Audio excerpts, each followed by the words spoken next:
성경은 드라마다라는 책이 있습니다. 그런 면에서 열왕기는 마치 역사 드라마를 보는 것과 같습니다. 역사라는 드라마의 연출자는 하나님이십니다. 그래서 사건이 있고 또 그러한 사건은 대립과 위기와 절정으로 치닫고 해소되는 과정에서 어떤 결말에 이르게 되지요. 여기서 이 드라마를 보는 관전 포인트가 있다면 두 가지입니다. 하나님께서 어떻게 역사를 주관해 나가시는가가 하나이고, 그리고 하나님의 언약 백성들은 어떻게 응답하는가, 이것이 두 관전 포인트라고 할 수 있습니다. 오늘 본문의 사건은 노년의 다윗 왕이 노쇠하였기 때문에 왕위 계승 문제가 대두되었습니다. 그때 다윗의 아들 아도니아가 아버지의 승인 없이 스스로 왕인 양 행세하면서 권력을 장악했습니다. 이러한 아도니아의 반역 행위는 주도 면밀하게 진행이 되었죠. 아도니아는 어제 본문 5절을 보면은 마치 이미 후계자인 것처럼 행세하면서 왕이 하는 것처럼 병거와 기병과 호위병 50명을 데리고 다녔습니다. 그리고 7절에 보면 군대장관 요압과 제사장 아비아다를 포섭해서 군사력과 종교 권력을 장악을 했습니다.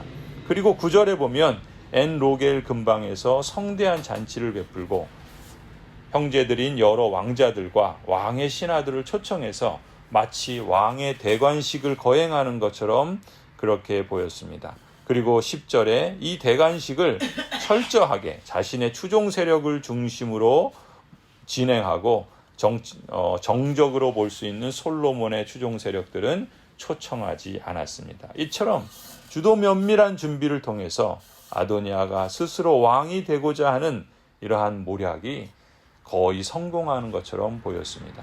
하지만 뒤이어 전개되는 역사를 보면은 그러한 성공하는 것처럼 보였던 일들은 180도 다른 반전을 우리에게 보여주지요.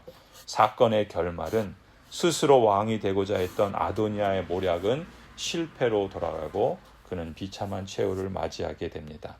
그렇다면 이렇게 거의 성공할 것처럼 보였던 이 아도니아의 모략이 어떻게 해서 실패로 마무리되는 이러한 반전이 일어났는가?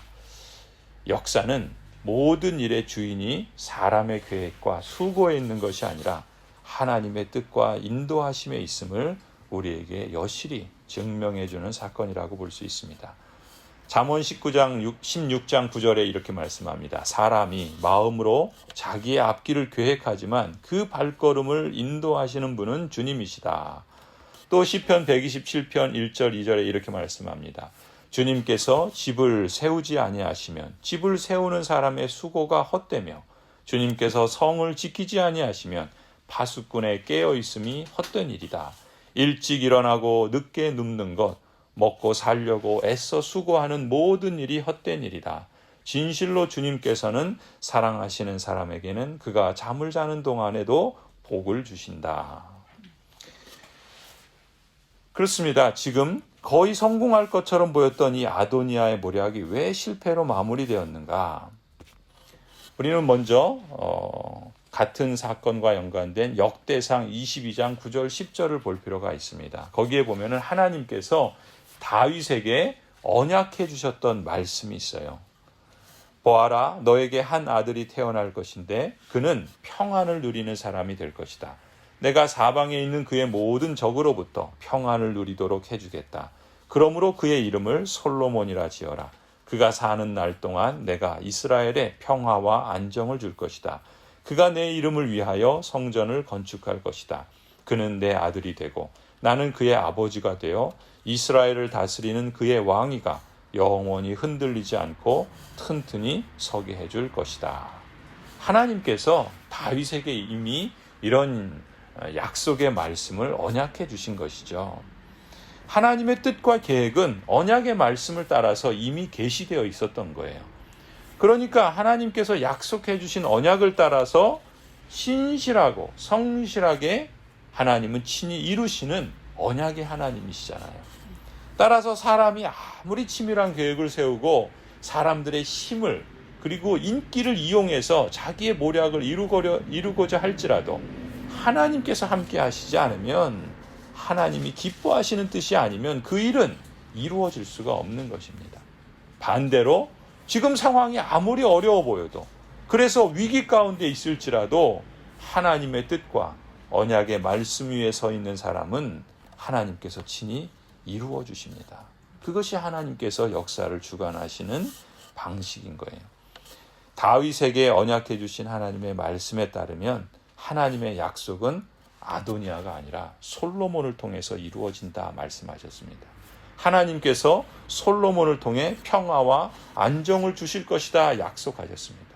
하나님께서 친히 하나님의 이름을 위하여 솔로몬을 통하여 성전을 건축할 것이며, 또한 솔로몬의 왕위가 영원히 흔들리지 않고 튼튼히 서게 해주실 것이라고 이미 약속해 주셨습니다. 이 약속의 말씀을 전달받은 사람이 나단 선지자였고, 또한 솔로몬의 어머니인 밧세바였습니다.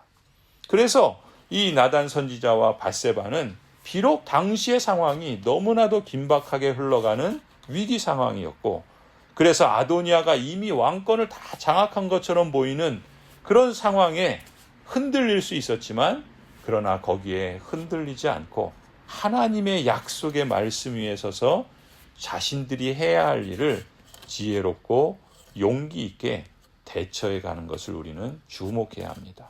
오늘 본문 11절을 보세요. 나단이 솔로몬의 어머니 밧세바에게 찾아가서 묻습니다. 우리의 왕 다윗 임금님도 모르시는 사이에 이미 학깃의 아들 아도니아가 왕이 되었다고 합니다. 혹시 듣지 못하셨습니까? 지금 당시의 상황을 말하는 거죠. 그러면서 12절에 나단이 밧세바에게 말합니다. 제가 이제 마님의 목숨과 마님의 아들 솔로몬의 목숨을 구할 수 있는 좋은 계획을 알려드리겠습니다. 그래서 나단 선지자는 밧세바에게 다윗이 솔로몬을 왕위에 앉히겠다고 하셨던 이 약속의 말씀을 상기시키라고 그렇게 안내를 합니다. 그리고 나단 선지자 자신도 밧세바의 뒤를 이어서 왕에게 들어가서 밧세바의 말을 하나님의 그 언약의 말씀을 다시 한번 상기시키며 확증하게 할 것이다 라고 그 계획을 전달하죠. 그래서 17절부터 보면은 이제 밧세바가 나단 선지자의 그 계획을 듣고서 다윗 왕에게 찾아가서 말하는 것입니다. 임금님께서는 임금님의 주 하나님을 두고 맹세하시며 이 종에게 이르시기를 이 몸에서 태어난 아들 솔로몬이 임금님의 뒤를 이어서 왕이 될 것이며 그가 임금의 자리에 앉을 것이라고 말씀하셨습니다. 그런데 지금 아도니아가 왕이 되었는데도 임금님께서는 이 일을 알지 못하고 계십니다. 아도니아가 소와 송아지와 양을 많이 잡아 제사를 드리고 왕의 모든 아들과 아비아달 제사장과 군사령관 요압을 초청하였습니다. 그러나 임금님의 종 솔로몬은 청하지 않았습니다.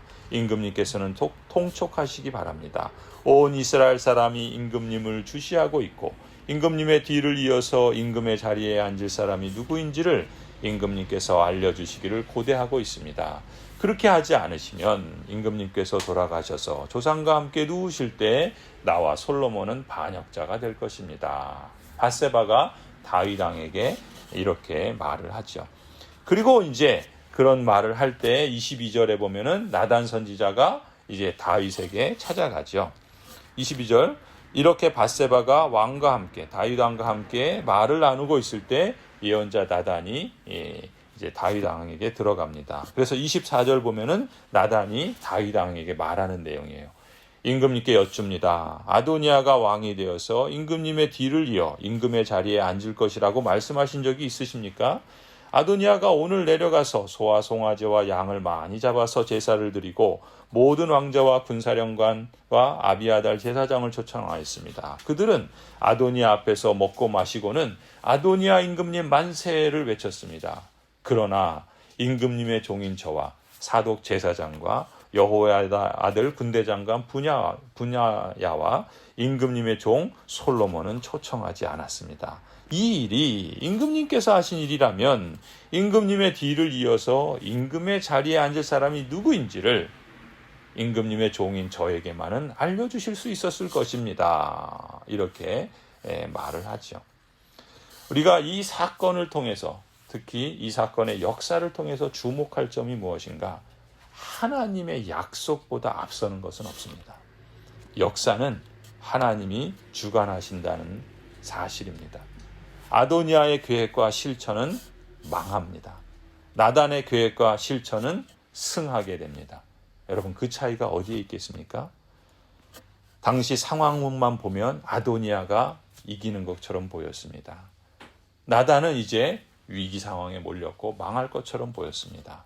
그러나 그 차이는, 그 역사는 반전을 이루었고, 그 차이는 어디에서 비롯되었는가? 하나님의 뜻과 약속하신 언약의 말씀의 차이였습니다. 솔로몬을 왕으로 세우시는 것이 하나님의 뜻과 언약이었기 때문에 이 약속을 믿고 받아들인 나단 선지자와 다윗의 아내 밧세바가 한 행동은 하나님 나라를 섬기기 위해서 선택한 일이라고 볼 수가 있습니다. 사람이 마음으로 자기의 앞길을 계획하지만 그 발걸음을 인도하시는 분은 주님이십니다. 주님께서 그래서 집을 세우지 아니하시면 집을 세우는 사람이 아무리 수고를 해도 헛될 뿐이고, 주님께서 성을 지키지 아니하시면 파수꾼이 아무리 깨어 있어서 수고해도 헛된 일이다 라고 말씀합니다. 반대로 하나님의 기뻐하시는 선하신 뜻이고 하나님의 약속하신 말씀 위에 서 있는 일이라면 우리는 담대하게 주님을 믿고 하나님이 친히 모든 역사를 주관하시고 친히 이루실 것을 신뢰해야 할 것입니다. 그리고 그 믿음과 그 신뢰를 붙잡고 어떤 일들을 계획하기도 하고, 그래서 움직이기도 하고, 또한 기도하기도 하고, 또한 동시에 실천하기도 하면서 이러한 기도의 응답과 신뢰와 믿음의 헌신들을 통하여 하나님 나라를 섬기기 위한 선택을 하고 헌신을 이어갈 때 아무리 위기 상황으로 보이고 당장 눈앞에 희망이 보이지 않아도 얼마든지 하나님께서는 일을 행하시는 분이십니다. 그리고 그 일을 지어 성취하시는 하나님이신 줄을 믿습니다. 우리가 이 땅의 삶을 살아가며 개인이든 가정이든 또한 교회의 역사이든 하나님보다 앞서서는 안 됩니다. 하나님의 약속이 가장 앞서야 할 것이고, 그래서 우리는 하나님의 약속의 말씀에 창념하는 것이고, 하나님께서 언약하신 일들을 우리는 우리의 모든 판단과 또 계획과 실천의 중심으로 삼아야 하는 것이죠. 그리고 그 하나님을 믿고 그 하나님을 신뢰하며 계획하고 실천하고 기도하고 헌신할 때 하나님께서 친히 이루시고 성취하실 줄을 믿습니다. 이 믿음의 역사가 여러분의 가정과 또 우리 교회의 역사 속에 선명하게 드러날 수 있기를 간절히 축원합니다.